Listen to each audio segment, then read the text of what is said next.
Hello friends, तो इस part के स्टार्ट में हम देखते हैं छोटी लड़की होती है जो कि कहती है ब्रदर शू मैं सब कुछ समझता हूँ।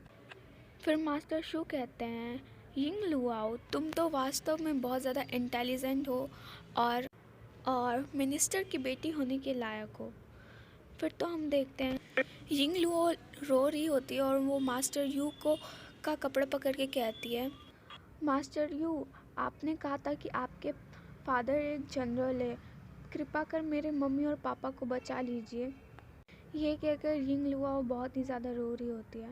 हम देखते हैं कि यहाँ पर किसी ने अपने हाथ में चाय के कप को पकड़ा होता है और वो चाय के कप को तोड़ देता है। हमें पता लगता है कि ये मास्टर यू हैं। जहाँ शू उनसे पूछ रहा होता है कि क्या प्रिंसेस को मिनिस्टर हाउस की कुछ बातें याद हैं।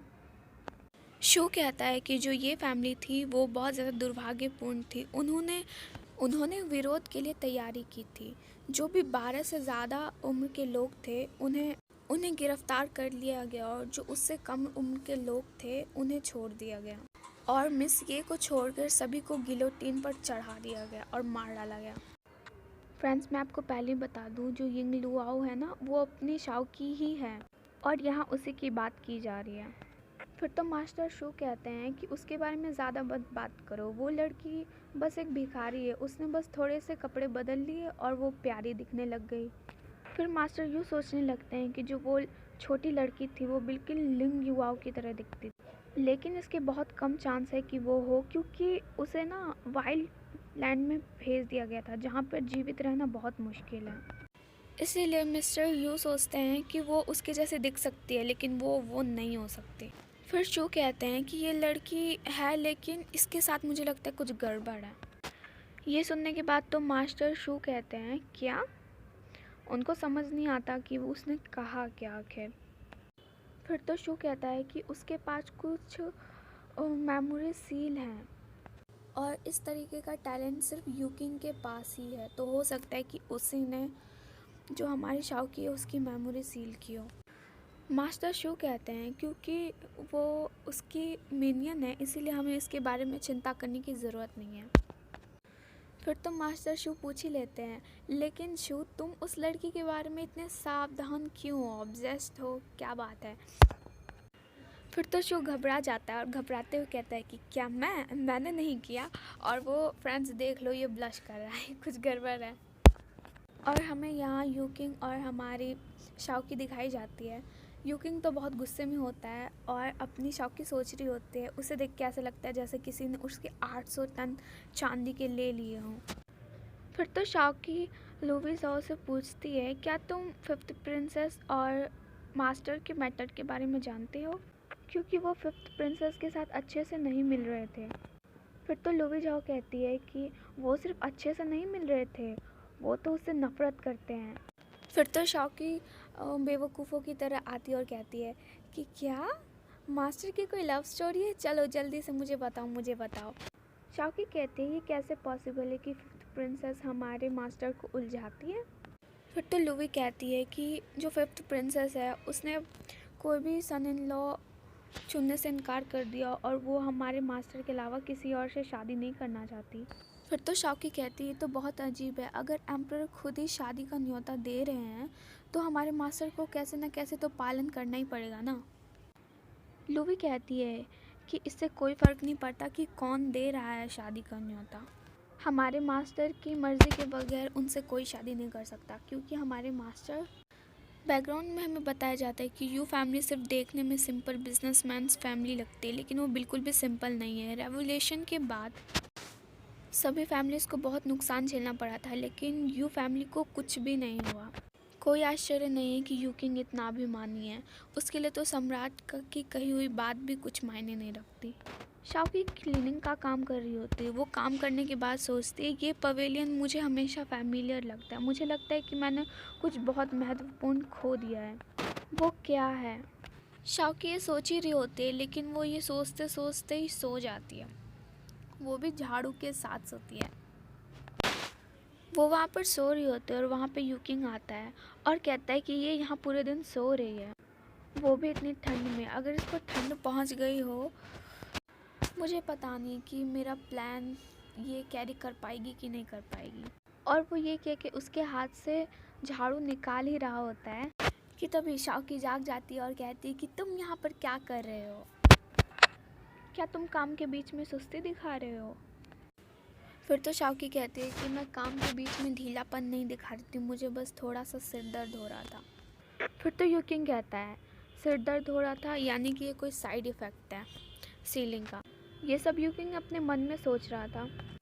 फिर तो यूकिंग अचानक से शाओकी को टच करने लगता है और शाओकी कह रही होती है कि तुम कर क्या रहे हो।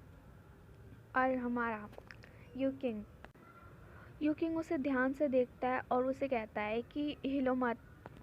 फिर तो शाओकी मन में सोच रही होती कि यूकिंग ने मुझे एक मैसेज दिया है कि सूरज पश्चिम की ओर से निकल रहा है। उसके बाद हमें वो पूरा पवेलियन और अपनी शाओकी और सब दिखाए जाते हैं, जो कि बहुत ज़्यादा सुंदर माहौल हो रहा था।